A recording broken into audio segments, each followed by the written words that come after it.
हम्म। Students, हम लोग chemical kinetics का नेक्स्ट लेक्चर देखने वाले हैं। इनिशियल रेट के बारे में हम लोग को समझना है। इसको हिंदी में हम लोग प्रारंभिक वेग कहते हैं। तो इनिशियल रेट बोलने का मतलब हुआ स्टार्टिंग समय पर रिएक्शन का जो रेट निकाला जाता है उसी को हम लोग इनिशियल रेट कहते हैं।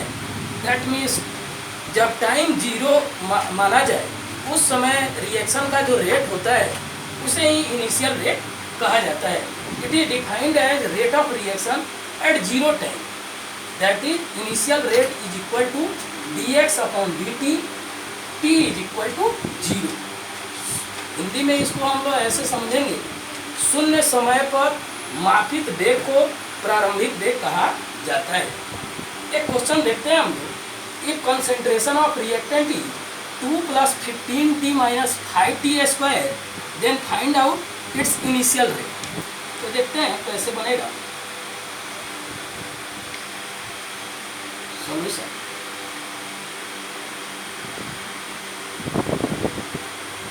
इसमें हम लोग को यह कंसेंट्रेशन जो दिया है उसको सबसे पहले टाइम के रिस्पेक्ट में डिफरेंशिएट करना होगा। Differentiation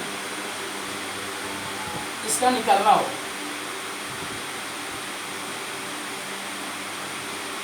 C is equal to 2 + 15t - 5t square. Concentration को C या X दोनों में से कोई यूज कर सकते हैं। dC upon dt is equal to d, ये कांस्टेंट टर्म है 2, उसको t के रिस्पेक्ट में डिफरेंशिएट करेंगे। यहाँ 15t में 15 कांस्टेंट टर्म है, यह डिफरेंशिएशन में पहले आ जाएगा।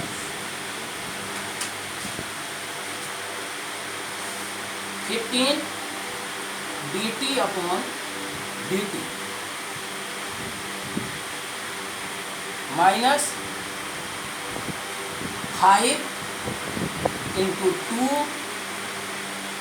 5 into dt square upon dt, dt square upon dt।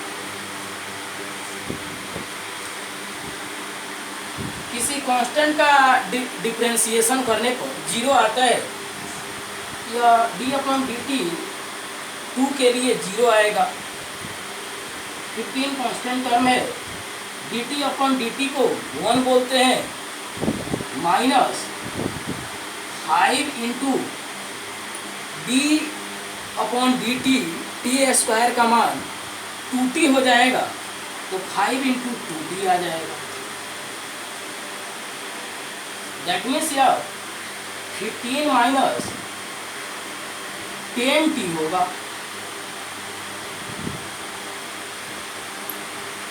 अब dx upon dt at t बराबर 0 बोलिए, या dc upon dt at t बराबर 0 बोलिए, दोनों सेम बात है।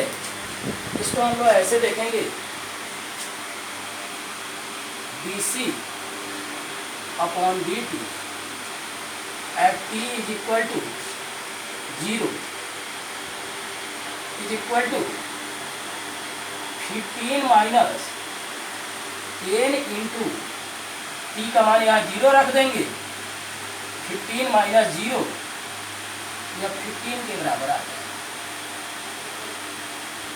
क्वेश्चन में अगर कोई चीज़ मेंशन ना किया रहे तो हम लोग टी को यहाँ सेकेंड मान के चल रहे हैं। प्रॉब्लम में यहाँ टी को सेकेंड मान के चला जाएगा, तो यह कितना आ जाएगा, यह रेट है 15 मोलर पर सेकेंड।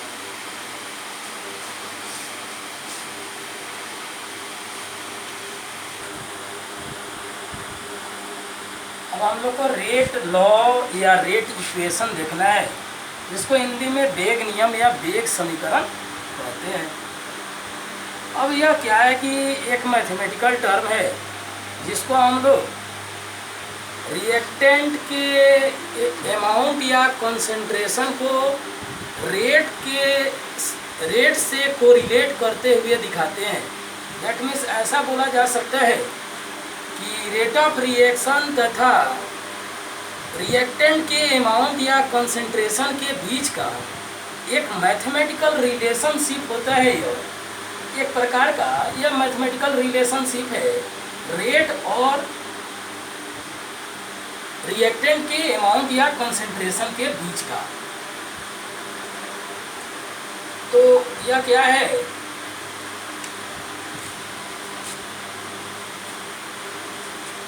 सॉरी, यहाँ पर मैथमेटिकली है रिलेशन बिटवीन।